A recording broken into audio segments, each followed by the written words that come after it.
locally owned. I'm from Amsterdam, so they can expect good football food, baseball food, pizza, wings, and beer. You know, you can bring your kids in and, you know, they can play pool or play the video games, or they can sit with you and watch TV too, because you got the TVs in every dining room. It's such a place that you can come in with your family and sit down. And again, it's family oriented because it's family owned. When you walk in here, it's like a TV show, Cheers. Everybody knows your name. And you can expect that from in here because everybody knows everybody else. The Sideline Guys back with you at sidelineguys.recordernews.com along with Michael Kelly. I'm Adam Schinder. We're brought to you as we are every week by our friends at Crystal Ristorante. They're located at 72 Lion Street in Amsterdam. www.crystalrist.com on the web. And here we go. Section 2 football semifinals, Friday night. Amsterdam hosts Queensberry. Saturday, Fond du Fultonville at Stillwater. It's two huge. Fond du Fultonville at Stillwater against Chatham. Two huge games. Right, we get our two undefeated teams going to the semifinals, berths in the Super Bowl at stake. I guess starting off with this Queensberry-Amsterdam game, both of these games are rematches. This one from Week 1. I guess take us back to that Week 1 win, though, for Amsterdam. I guess what happened in that game? What should we expect going forward? I mean, that Week 1 game was very, very telling as to what the story of this Amsterdam season was going to be. It took them a little while to get adjusted to that Queensberry double wing attack. The frustrating, everything in tight double wing kind of had some success early against Amsterdam. Queensberry got out to a 7-0 lead on the first play of the second quarter. But from that point on, Amsterdam's defense did a tremendous job really hemming everything in. The offense made some big plays in the passing game, and they really won despite the fact that they really had absolutely nothing in terms of a running game.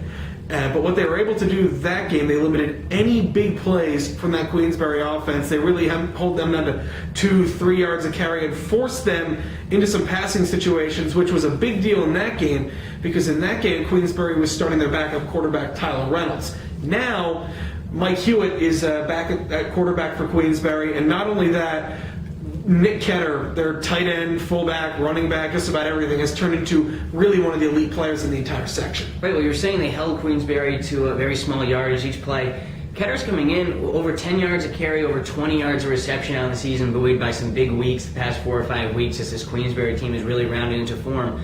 I mean, I guess Queensberry, really over the past 4 or 5 weeks, probably one of the best 2 or 3 resumes.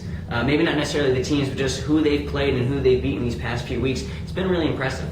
Yeah, I mean, they came into the playoffs 4-3. Got a very impressive win last week at Bishop McGinn. I think helped slightly by the fact that Bishop McGinn, because of the weather and field conditions at Bleecker Stadium, ended up getting robbed of a home game. Mm-hmm. So it ended up being a neutral site at Schenectady. Queensberry. Their 3 losses on their schedule, you can't really say anything bad about them. They lost at Amsterdam, they lost at Burnt Hills, and they lost 58-48 to a LaSalle team that scores against everybody in the universe. Right, yeah, Class AA school ended up getting a 2 seed in their division. But Queensberry, that was a neutral site game, but Queensberry still, they come out, they're up 19-0 on Bishop McGinn, basically before the Griffins know what happens. Going against one of the best running backs in Section 2, Matthias McKinnon, a guy who really thrashed through this Amsterdam defense last year in the playoffs. Besides one touchdown run in the fourth quarter when the game was over, they held him to under 2 yards a carry for this game. Mm-hmm. This Queensberry team is really rounded into form. I think this one will be a lot different than that Week 1 matchup. No, this one's going to come down to line on line, and that, I think, is where Queensberry had its biggest advantage against Bishop McGinn. Bishop McGinn is a team without very much size, without very much experience on that line, and without very much depth at all. The Rugged Rams have had arguably offensive and defensive line. Maybe not just the best in Section 2 Class A, maybe the best offensive and defensive line combined in all of Section 2. Mm-hmm. And I'm also going for I've been trumpeting these Queensberry Spartans, but the Rams are coming off a very impressive victory, the best game out of their quarterback, Vinny Sabkowicz. This Rams offense, probably their best game overall last week. They really seem to be clicking at the right time. Yeah, for an Amsterdam offense that we talked about earlier in the season with their inconsistency, this team is scoring nearly 40 points a game. They're, I believe, 5th or 6th in all of Section 2 in scoring. They've put up 40 points in 4 of the past 5 weeks. The week they didn't, they put up 35. This is an offense that is in a much better place than it was in Week 1. Right, we also got some questions answered last week where, when you looked at those first 3 weeks of the season where they struggled offensively, that was the meat of their schedule. That was the best teams they were playing against. That was Burnt Hills, that was Queensberry. Then they kind of went on a stretch where they scored a lot of points against some lesser teams, but last week in the playoffs, scoring 54 points, they kind of answered, they showed that offense is for real. Yeah, even though Lansingburg was a 4 seed, that was a 4 seed basically based on the bizarre situation that unfolded out in the Southeast Division with 4 teams being tied heading into the last week of the season, and really just the way the cookie crumbled, ended up with Lansingburg as the 4 seed. They very easily could have been a 2 seed and been playing at home last week. Speaking of a team that didn't get a chance to play at home last weekend, Fana Fultonville had their game moved to Amsterdam because of the conditions at John G. Boschard Field. Still had absolutely no problem taking down Stillwater. Now the Braves head to Stillwater, and they take on Chatham, a team they beat earlier in the season.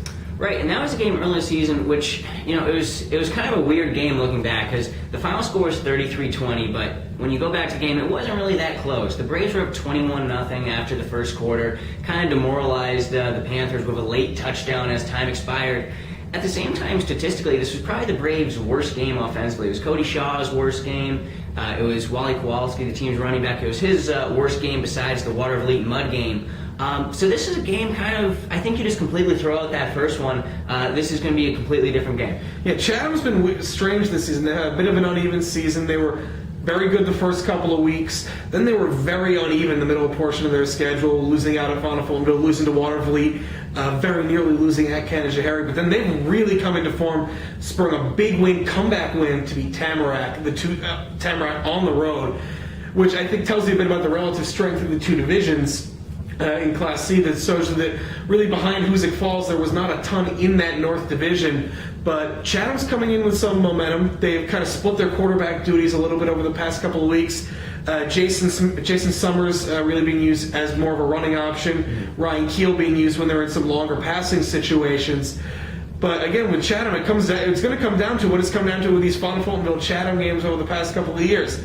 Will the Braves be able to meet Chatham's strength on the offensive line like they did in that first meeting? Right. I mean, we talked about it early in the week with how far that Fonda defensive line has come. I think they will meet them. I think actually what this one, I think it's going to be a strategic game. It's going to be whether or not Chatham thinks that they can score with Fonda.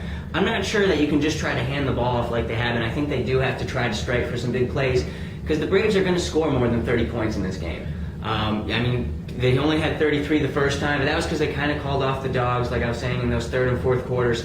This is going to be a shootout, and Chatham has to come ready for that style of play. Yeah, and Chatham has not been a big play team really this year. They are a grinded out team, relying really a lot on Chase Smith in between the tackles because they've lost some of their primary speed at those wingback positions they use, which really means Jason Summers, the quarterback, has become more their outside running option.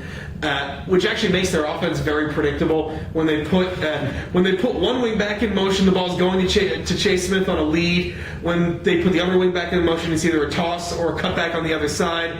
I noticed that in the couple times I've seen this team this year. They've got to have some intricate wrinkles thrown in there. The first-year coach Sean Caldwell's got to come up with some things. Maybe it's some screen passes, which they used a couple times effectively against Fana Fultonville last time.